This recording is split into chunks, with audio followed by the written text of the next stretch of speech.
ನಮಸ್ಕಾರ. ಧ್ವನಿ ಸಮಾಚಾರಕ್ಕೆ ಸ್ವಾಗತ. ನಾನು ರಶ್ಮಿತಾ. ಮೊದಲಿಗೆ ಮುಖ್ಯಾಂಶಗಳು. ಕದನ ವಿರಾಮದ 4ನೇ ದಿನ ಹಮಾಸ್ನಿಂದ 11 ಇಸ್ರೇಲ್ ಒತ್ತೆಯಾಳುಗಳ ಬಿಡುಗಡೆ. ವೀಸಾ ಇಲ್ಲದೆ ಮಲೇಷ್ಯಾಗೆ ಪ್ರಯಾಣಿಸಲು ಭಾರತೀಯರಿಗೆ ಅವಕಾಶ. ಮಂಗಳೂರು ನೈತಿಕ ಪೊಲೀಸ್ ಗಿರಿ, ಇಬ್ಬರ ಬಂಧನ. ಮಂಗಳೂರು ಕೆಲವು ದಿನಗಳಿಂದ ಗ್ರಾಮಸ್ಥರಲ್ಲಿ ಭೀತಿ ಹುಟ್ಟಿಸಿದ ಚಿರತೆ. ಕೊಲ್ಲಂ ಓಯೂರಿನಲ್ಲಿ ಟ್ಯೂಷನ್ ಕ್ಲಾಸಿಗೆಂದು ಸಹೋದರನೊಂದಿಗೆ ತೆರಳುತ್ತಿದ್ದ 6 ವರ್ಷದ ಬಾಲಕಿಯ ಅಪಹರಣ.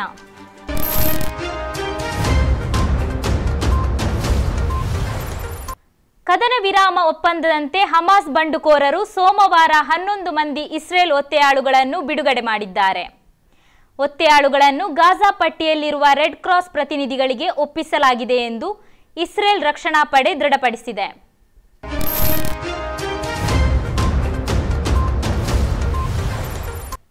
ಶ್ರೀಲಂಕಾ ಮತ್ತು ಥೈಲ್ಯಾಂಡ್ ಬಳಿಕ ಇದೀಗ ಮಲೇಷ್ಯಾ ಕೂಡ ಭಾರತೀಯ ನಾಗರಿಕರಿಗೆ ವೀಸಾ ಮುಕ್ತ ಪ್ರವೇಶ ಅವಕಾಶ ಕಲ್ಪಿಸಿದೆ.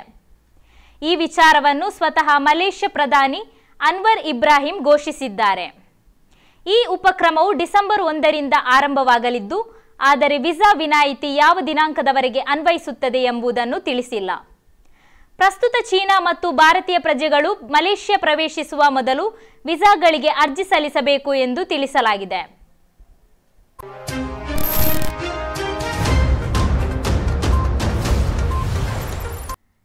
ನಿನ್ನೆ ಕೊಲ್ಲಂ ಓಯೂರಿನಲ್ಲಿ ಸಹೋದರನೊಂದಿಗೆ ಟ್ಯೂಷನ್ ಕ್ಲಾಸಿಗೆಂದು ತೆರಳುತ್ತಿದ್ದ 6 ವರ್ಷದ ಬಾಲಕಿ ಸಾರಾ ರೆಜಿಯನ್ನು ಬಿಳಿ ಕಾರಿನಲ್ಲಿ ಬಂದ ತಂಡವೊಂದು ಅಪಹರಿಸಿದೆ. ಸಹೋದರ ಪ್ರತಿರೋಧಿಸಿದರೂ ತಡೆಯಲಾಗದೆ ಮನೆಗೆ ಬಂದು ವಿಷಯ ತಿಳಿಸಿದ್ದಾನೆ. ಅಪಹರಿಸಿದ ಸಂಘದಲ್ಲಿ 3 ಯುವಕರು ಮತ್ತು ಒಬ್ಬಳು ಯುವತಿ ಇರುವುದಾಗಿ ಬಾಲಕ ತಿಳಿಸಿದ್ದಾನೆ. ಆರೋಪಿಯ ರೇಖಾಚಿತ್ರವನ್ನು ಈಗಾಗಲೇ ಪೊಲೀಸರು ಸಾಮಾಜಿಕ ಜಾಲತಾಣದಲ್ಲಿ ಹೊರಬಿಟ್ಟಿದ್ದರು. ಈ ನಡುವೆ ಅಪಹರಣಕ್ಕೆ ಒಳಗಾದ ಬಾಲಕಿಯ ತಾಯಿಗೆ ಒಬ್ಬ ಮಹಿಳೆಯ ಕರೆ ಬಂದಿದ್ದು, ಬಾಲಕಿ ಸುರಕ್ಷಿತವಾಗಿದ್ದಾಳೆ, ನಾಳೆ ಬೆಳಗ್ಗೆ 10 ಗಂಟೆಗೆ ಮನೆಗೆ ತಲುಪುತ್ತಾಳೆ ಎಂದಿದ್ದಳು. ಇದೀಗ ಬಂದ ವರದಿಯ ಪ್ರಕಾರ ಬಾಲಕಿಯನ್ನು ಪತ್ತೆ ಹಚ್ಚಲಾಗಿದೆ ಎಂದು ತಿಳಿದು ಬಂದಿದೆ.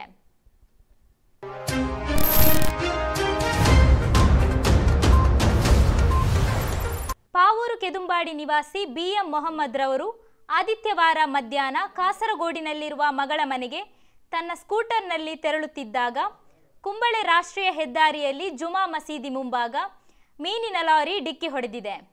ಸ್ಥಿತಿ ಗಂಭೀರವಾದುದರಿಂದ ಮಂಗಳೂರಿನ ಆಸ್ಪತ್ರೆಗೆ ಕರೆದುಕೊಂಡೊಯ್ಯುತ್ತಿದ್ದಂತೆ ದಾರಿ ಮಧ್ಯೆ ನಿಧನರಾದರು.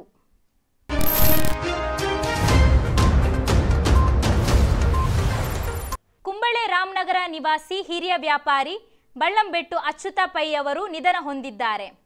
ಇವರು ಈ ಹಿಂದೆ ಕುಂಬಳೆ ರೈಲು ನಿಲ್ದಾಣ ರಸ್ತೆಯಲ್ಲಿ ವ್ಯಾಪಾರಿಯಾಗಿದ್ದು, ಇತ್ತೀಚೆಗಿನಿಂದ ಅಸೌಖ್ಯ ಬಾಧಿಸಿ ಮೈಸೂರಿನ ಆಸ್ಪತ್ರೆಯಲ್ಲಿ ಚಿಕಿತ್ಸೆಯಲ್ಲಿದ್ದರು.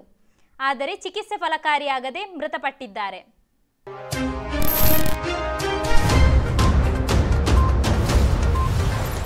ಪೊಲೀಸರ ಮೇಲೆ ಹಲ್ಲೆ ನಡೆಸಿದ ಪ್ರಕರಣದ ಆರೋಪಿ ಹೊಸದುರ್ಗ ಸೌತ್ ಕೊವ್ವಾಲಿನ್ ನೌಷದ್ ಅಲಿಯಾಸ್ ಕಾರಾಟ್ ನೌಷಾದ್ ಕಾಸರಗೋಡು ಹೆಚ್ಚುವರಿ ಜಿಲ್ಲಾ ಸೆಷನ್ಸ್ ನ್ಯಾಯಾಧೀಶರಾದ ಟಿ ಬಿಜು ಅವರು 4 ತಿಂಗಳ ಸಜೆ ವಿಧಿಸಿ ತೀರ್ಪು ನೀಡಿದ್ದಾರೆ.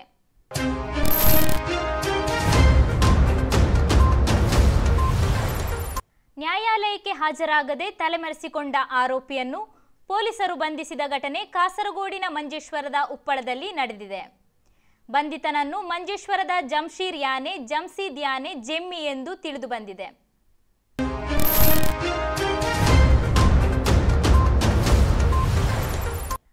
ಭಿನ್ನ ಕೋಮಿನ ಯುವಕ ಯುವತಿ ಕೆಲಸ ಬಿಟ್ಟು ಜೊತೆಯಾಗಿ ಸ್ಕೂಟರ್ನಲ್ಲಿ ಹೋಗುತ್ತಿದ್ದಾಗ ಬಜರಂಗದಳದ ಕಾರ್ಯಕರ್ತರು ಹಿಂಬಾಲಿಸಿ ತಡೆದು ತರಾಟೆಗೆ ತೆಗೆದುಕೊಂಡು ನೈತಿಕ ಪೊಲೀಸ್ ಗಿರಿ ನಡೆಸಿದ ಪ್ರಕರಣಕ್ಕೆ ಸಂಬಂಧಪಟ್ಟಂತೆ 2 ಆರೋಪಿಗಳನ್ನು ಬಂಧಿಸಲಾಗಿದೆ. ಬಂಧಿತರನ್ನು ಅಕ್ಷಯ್ ರಾವ್ ಮತ್ತು ಶಿಬಿನ್ ಪಡಿಕಲ್ ಎಂದು ಗುರುತಿಸಲಾಗಿದೆ.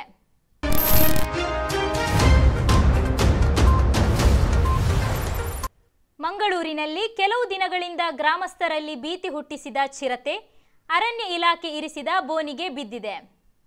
ಎಕ್ಕಾರು ಗ್ರಾಮ ಪಂಚಾಯತ್ ವ್ಯಾಪ್ತಿಯ ಅರಸುಲೆ ಪದವು ಎಂಬಲ್ಲಿ ಮನೆಯೊಂದರ ಬಳಿ ಅರಣ್ಯ ಇಲಾಖೆ ಬೋನು ಇರಿಸಿತ್ತು. ಗ್ರಾಮದಲ್ಲಿ ಚಿರತೆಯು ಕಾಣಿಸಿಕೊಂಡಿದ್ದರಿಂದ ಗ್ರಾಮಸ್ಥರು ಭಯಗೊಂಡಿದ್ದು ಯೋಗೀಶ್ ಅವರು ಅರಣ್ಯ ಇಲಾಖೆಗೆ ಈ ಸಂಬಂಧ ಮನವಿ ಮಾಡಿದ್ದರು. ವಲಯ ಅರಣ್ಯಾಧಿಕಾರಿ ರಾಜೇಶ್, ಉಪವಲಯ ಅರಣ್ಯಾಧಿಕಾರಿ ವಿನಯ್ ಕುಮಾರ್, ಬೀಟ್ ಅರಣ್ಯ ರಕ್ಷಕ ರೋಹಿತ್, ಶಿವಪ್ರಸಾದ್ ಕಾರ್ಯಾಚರಣೆಯಲ್ಲಿ ಪಾಲ್ಗೊಂಡಿದ್ದರು.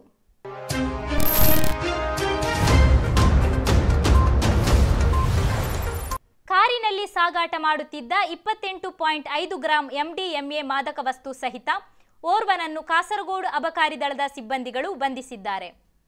ಪಡನಕ್ಕಾಡ್ ಅಲಕ್ಕಾಲ್ನ ರಸೀಲ್ ಪಿ ಬಂಧಿತ ಆರೋಪಿ.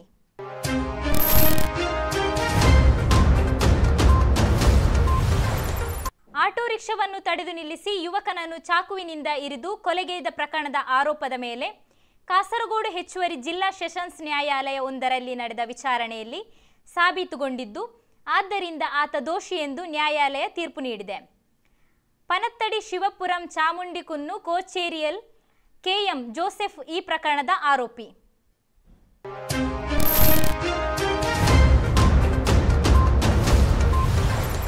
ಬಂಗ್ರಮಂಜೇಶ್ವರ ಶ್ರೀ ಕಾಳಿಕಾ ಪರಮೇಶ್ವರಿ ದೇವಸ್ಥಾನದಲ್ಲಿ ಡಿಸೆಂಬರ್ 12ರಿಂದ ನಡೆಯಲಿರುವ ಧನುರ್ಮಾಸ ಪೂಜೋತ್ಸವದ ಆಮಂತ್ರಣ ಪತ್ರಿಕೆ ಬಿಡುಗಡೆಯು ಆದಿತ್ಯವಾರ ಶ್ರೀ ಕ್ಷೇತ್ರದಲ್ಲಿ ನಡೆಯಿತು.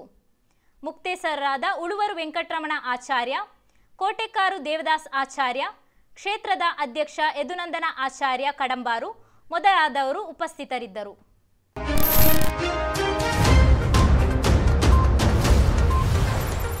ನಿನ್ನೆ ಮಧ್ಯಾಹ್ನ ಕೂಡ್ಲು ಏರಿಯಾಲ್ನಲ್ಲಿ ಅಂಗಡಿಯಿಂದ ಸಾಮಗ್ರಿ ಖರೀದಿಸಿ ಮನೆಗೆ ಹಿಂತಿರುಗುತ್ತಿದ್ದ ಕೂಡ್ಲು ಏರಿಯಾಲ್ನ ನೌಶಾದ್ BA ಎಂಬಾತನ ಮೇಲೆ ಬೈಕ್ನಲ್ಲಿ ಬಂದು ಹಲ್ಲೆ ನಡೆಸಿ ಗಾಯಗೊಳಿಸಿದ ದೂರಿನಂತೆ ಇಬ್ಬರ ವಿರುದ್ಧ ಕಾಸರಗೋಡು ಪೊಲೀಸರು ಪ್ರಕರಣ ದಾಖಲಿಸಿಕೊಂಡಿದ್ದಾರೆ.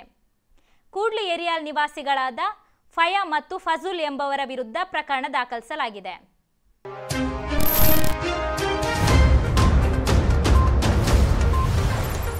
ಗ್ರೀನ್ ಕ್ಲೀನ್ ವರ್ಕಾಡಿ ಎಂಬ ಘೋಷವಾಕ್ಯದೊಂದಿಗೆ ವರ್ಕಾಡಿ ಗ್ರಾಮ ಪಂಚಾಯತಿನಲ್ಲಿ ಹರಿತ ರೋಡ್ಗೆ ಚಾಲನೆ ನೀಡಲಾಯಿತು. ವರ್ಕಾಡಿ ಗ್ರಾಮ ಪಂಚಾಯತ್ ಮತ್ತು KAU ETC ಮಂಜೇಶ್ವರ ಇದರ ಸಹಯೋಗದಲ್ಲಿ ವರ್ಕಾಡಿ ಪಂಚಾಯತಿನ 13ನೇ ಧರ್ಮನಗರ ವಾರ್ಡ್ PHC KVK ರಸ್ತೆಯ ಬದಿಗಳಲ್ಲಿ ಹೂವಿನ ಗಿಡಗಳನ್ನು ನೆಡುವ ಮೂಲಕ ವರ್ಕಾಡಿ ಗ್ರಾಮ ಪಂಚಾಯತ್ ಅಧ್ಯಕ್ಷೆ ಶ್ರೀಮತಿ ಭಾರತಿ S ಚಾಲನೆ ನೀಡಿದರು.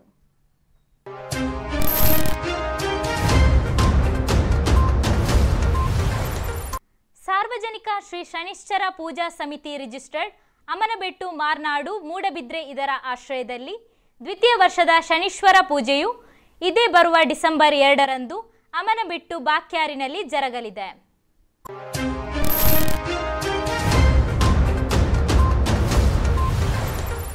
ನಮ್ಮ ಸಂಸ್ಕೃತಿ ಇನ್ನೂ ಸದೃಢವಾಗಿದೆ. ಒಬ್ಬಳು 8 ತಿಂಗಳು ತುಂಬು ಗರ್ಭಿಣಿ ಇದ್ದಾಗ ಮೊಬೈಲ್ ಬದಲಿಗೆ ಭಗವದ್ಗೀತೆಯನ್ನು ಅಧ್ಯಯನ ಮಾಡಿದಳು. ಪರಿಣಾಮ ಸಂಸ್ಕೃತಿಯನ್ನು ಬಿಂಬಿಸುವ ವಿಡಿಯೋ ಇಂದಿನ ವೈರಲ್ ಸೆಗ್ಮೆಂಟಲ್ಲಿ. ಇದರೊಂದಿಗೆ ಇಂದಿನ ಸಮಾಚಾರವನ್ನು ಮುಕ್ತಾಯಗೊಳಿಸುತ್ತಿದ್ದೇನೆ. ನಿರಂತರ ಸುದ್ದಿಗಾಗಿ ವೀಕ್ಷಿಸಿ ನಿಮ್ಮ ಧ್ವನಿ ಮೀಡಿಯಾ. ನಮಾಮೀಶ್ವರಂ ಸಚ್ಚಿದಾನಂದ ಬತಾ ನಮಾಮೀಶ್ವರಂ ಸಚ್ಚಿದಾನಂದ ರೂಪಂ ಲಸತ್ಕುಂಡಲಂ ಗೋಕುಲೆ ಭ್ರಾಜ ಮಾನಂ ಯಶೋದಾ ಭಿಯೋಲೂಖ ಲಾಬ್ದಾ ವಮಾನಂ ಪರಮೃಷ್ಟಮತ್ಯಂತ ತೋದ್ರುತೆ ಗೋಪ್ಯ ರುದಂತಮೋ ಹುರ್ನೇತ್ರ ಯುಗ್ಮಂ ವ್ರಜಂತಂ ಕರಂಭೋಜ ಯುಗ್ಮೇನ ಶಾತಂಕ ನೇತ್ರಂ ಮುಹುಶ್ವಾಸ ಕಂಪಾತ್ರಿ ರೇಖಾಂಕ ಕಂಠಂ ಸ್ಥಿತಗ್ರೈವ ದಾಮೋದರಂ ಭಕ್ತಿ ಬದ್ಧಂ ಇತಿ ದೃಕ್ಸ್ವಲೀಲಾಭಿರಾನಂದ ಕುಂಡೆ ಸ್ವಘೋಷಂ ನಿಮಜ್ಜಂತೆ ಮಾಖ್ಯ ಪಯಂತಂ तदीयेषु तग्नेषु भक्ते जितत्वम जितत्वम होता है, जित्यम नहीं होता है. पुनः प्रेम तस्तम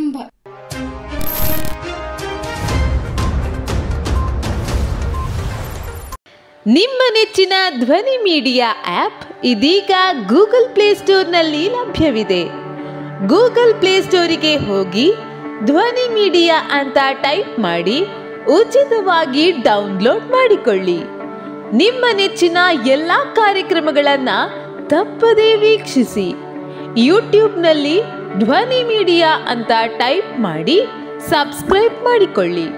ಧ್ವನಿ ಮೀಡಿಯಾವನ್ನ ಫೇಸ್ಬುಕ್, ಇನ್ಸ್ಟಾಗ್ರಾಮ್ ಹಾಗೂ ಟ್ವಿಟರ್ಗಳಲ್ಲೂ ವೀಕ್ಷಿಸಬಹುದಾಗಿದೆ. ಧ್ವನಿ ಮೀಡಿಯಾ, ನಿಮ್ಮ ಧ್ವನಿಗೆ ನಮ್ಮ ಧ್ವನಿ.